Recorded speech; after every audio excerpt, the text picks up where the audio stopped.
என்கிட்ட சொல்லாமலே நீ அவங்கள போய் கூப்பிட்ட இல்ல? இப்ப நீ என்ன வேலை பண்ணிட்டு வந்திருக்க? சொல்லு, உங்ககிட்ட தானே கேக்குறேன். தப்பு பண்ணிட்டேங்க. உங்ககிட்ட சொல்லிட்டு போயிருக்கலாம்.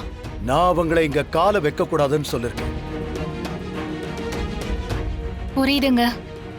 ஆனா நம்ம பொண்ணு தனியா இருக்கா. அங்க எந்த சொந்த பந்தமும் இல்லாம அவங்க 2 பேரும் தனியா தான் இருக்காங்க. அதுவும் இல்லாம இன்னும் நம்ம கதிரி எதுவும் சாதிக்கல. இந்த பூஜையில வந்து கலந்துக்கிட்டா அவங்களுக்கும் நல்லது நடக்கும் இல்லையா? அதுக்கு என்கிட்ட சொல்லாம போனியா? அண்ணா, இந்த விஷயத்தை பெருசுப்படுத்தாதீங்க அண்ணா. தனாவை பார்க்கும்போது எனக்கே பாவமா இருக்கு. அண்ணி எவ்வளவு வேதனைப்பட்டிருப்பாங்க அண்ணா. கூப்பிட்டா அவங்க சந்தோஷமா வருவாங்க. அவங்க வரமாட்டாங்கன்னு சொல்லிட்டாங்க பெரியப்பா. வரமாட்டாங்களா? ஏன்? நீங்க கொஞ்ச நேரம் அமைதியா இருக்கீங்களா? மாயா, ஏன் அவங்க வரமாட்டாங்க? பெரியப்பா இந்த வீட்டுக்குள்ள வரக்கூடாதுன்னு சொல்லிட்டாருல்ல. அவருடைய அனுமதி இல்லாம நாங்க வீட்டுக்கு வர்றது சரியா இருக்காதுன்னு. என்ன அனுமதி? நான் அவங்க வீட்டுக்கு போய் உங்களை அனுமதிக்கிறேன், வீட்டுக்கு வாங்கன்னு சொல்லி கூப்பிடணுமா? அப்படி இல்ல பெரியப்பா. அதானே, அவன் தான் பெரிய ரோசக்காரனாச்சே.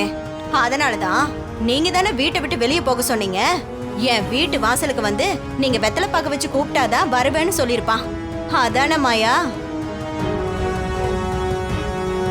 இந்த வீட்ல அவங்க இருந்தாதான் ஃபங்க்ஷன் நடக்கும் அப்படின்லாம் ஒண்ணு இல்ல. நாளைக்கு அவங்க இல்லாமலும் ஃபங்க்ஷன் நடக்கும், அவ்வளவுதான்.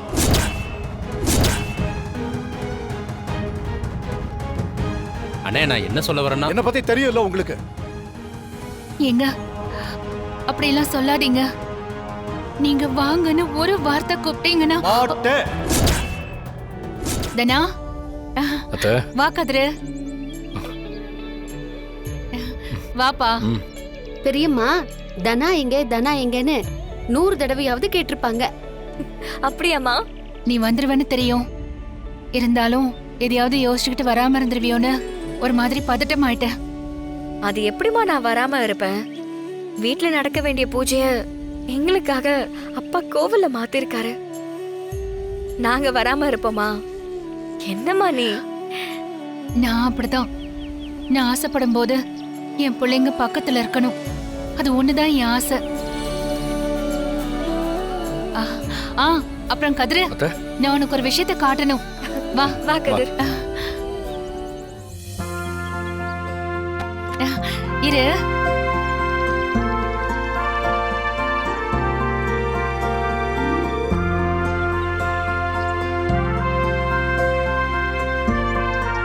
கதிரு, இது பார்க்கிறதுக்கு யார் மாதிரி இருக்கு?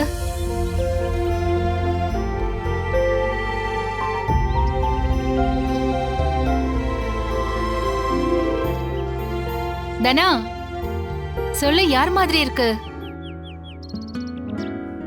மா, இது சிவரஞ்சனி அத்தை மாதிரி இருக்குல்ல?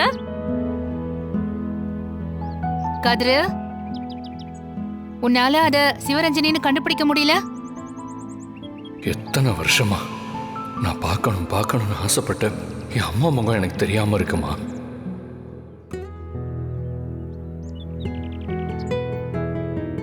என்னடா, என்னாச்சு? அவன் கொஞ்ச நாளா இப்படிதான் இருக்கான். திடீர்னு சைலண்ட் ஆயிடுவான். அவன் தனியா உட்கார்ந்துருவான், தனியா பேசுவான். ஏய், அவனை எப்ப பார்த்தாலும் ஏதாவது ஒன்னு சொல்லி கிண்டல் பண்ணிட்டே இருக்காதடி. சரி கதிரு, அந்த குழந்தை முகத்தை பாரு. அது யாருன்னு சொல்லு பாப்போம். இது ஏதோ ஒரு அழகான பையனோட முகம் மாதிரி இருக்கு. டேய், ரொம்ப யோசிக்காதடா, அது நீதான். அத்தை முகம் சிவரஞ்சனி மாதிரி இருக்கு. பையனோட முகம் கதிரோட முகமா கரெக்டா தான் இருக்கு. என்ன சொன்ன? சிவரஞ்சனி அத்தைக்கு ஒரு பையன் இருந்திருந்தா நான் கல்யாணம் பண்ணிருப்பேன். பையன் இல்ல, என்ன கட்டிக்கிட்ட கதிர் சிவரஞ்சனி அத்தைக்கு மகன் தானே.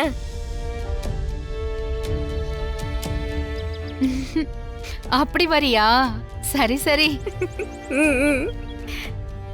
எதுக்கு இந்த மாதிரி சிலையெல்லாம் செஞ்சீங்க? சிவரஞ்சனியை நினைச்சுக்கிட்டு அம்மா உருவத்தை செஞ்சுட்டேன். ஆனா குழந்தைய பத்தி நினைக்கும் போது எந்த முகமும் ஞாபகத்துக்கு வரல. மனசுக்குள்ள ஒரு குழந்தை முகத்தை நினைச்சுக்கிட்டு நான் பாட்டுக்கு சிலைய செஞ்சேன். செஞ்சு முடிச்சிட்டு பார்த்தா அப்படியே ஓ முகம் மாதிரியே இருந்துச்சுடா. அம்மா இந்த குடும்பத்து வாரிசு முகம் வரணும்னு நினைச்சு பண்ணிருக்காங்க. ஆனா பார்த்தா உன் முகம் தான் வந்திருக்கு.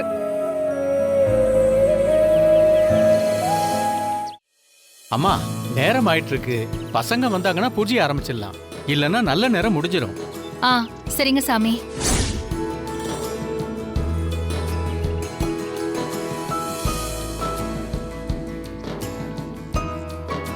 ஐயா, பசங்க வந்தாங்கன்னா பூஜை ஆரம்பிச்சிடலாம். வந்துருவாருன்னு தான் சொல்றாங்க. என்னாச்சுன்னு தெரியல. கொஞ்சம் இருங்க, வந்துருவாங்க.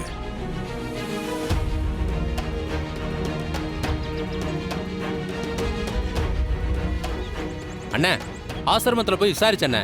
பையன் கோயிலுக்கு வந்ததா தான் சொன்னாங்கண்ணே. ஐயா, ஏதாவது ஏற்பாடு பண்ணுங்க. நேரம் ஆயிடுச்சுன்னா பரிகாரம் பண்ற பூஜை ரொம்ப கஷ்டமாயிடும். மாமா, ஆ? என்னவா பிரச்சனை? பூஜைக்கு அண்ணன் 3 பையனை வர சொல்லியிருக்காப்ல. 2 பையங்க தான் வந்திருக்காங்க, இன்னும் ஒருத்தன் வரல. நானும் போய் ஆசிரமத்தில் விசாரித்தேன். அவங்களும் கோவிலுக்கு அனுப்பிட்டதா சொல்கிறாங்க. நானும் எல்லா இடத்துலையும் தேடி பார்த்தேன், ஆளை காணோம். அதான் என்ன பண்ணுறதுன்னு ஒன்றும் புரியலப்பா. ஐயா, கண்டிப்பா 3 பேர் வேணும். அதான் நான் ஏற்கனவே சொல்லியிருக்கேன்ல.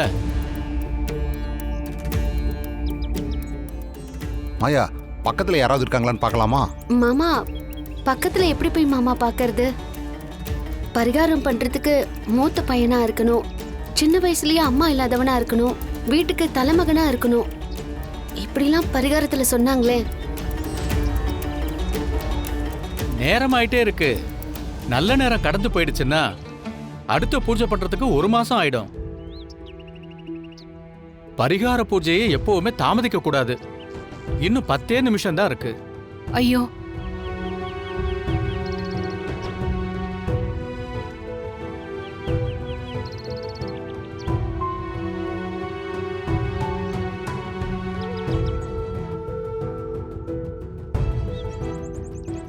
கதிர், என்ன பண்ணிக்கிட்டு இருக்க? நீ அங்க போய் உட்கார்ந்திருக்க? பூஜை ஆரம்பிக்கிறதுக்கு நேரம் ஆயிடும்ல, அதான் உட்காந்துருக்கேன். இந்த பூஜையில நான் தான் கலந்துக்க போறேன். கதிர், என்ன பேசிக்கிட்டு இருக்க? அப்பா அம்மா இல்லாதவங்க தான் இந்த பூஜையில கலந்துக்கணும். நானும் சின்ன வயசுலயே அம்மாவை இழந்தவன் தானே. அம்மா அப்பாவா? நானும் அவரும் தானே இருந்தோம். நீங்க என்ன அப்பா அம்மா மாதிரியா தானே இருந்து வளர்த்தீங்க. நிஜமான அப்பா அம்மா எனக்கு இல்ல.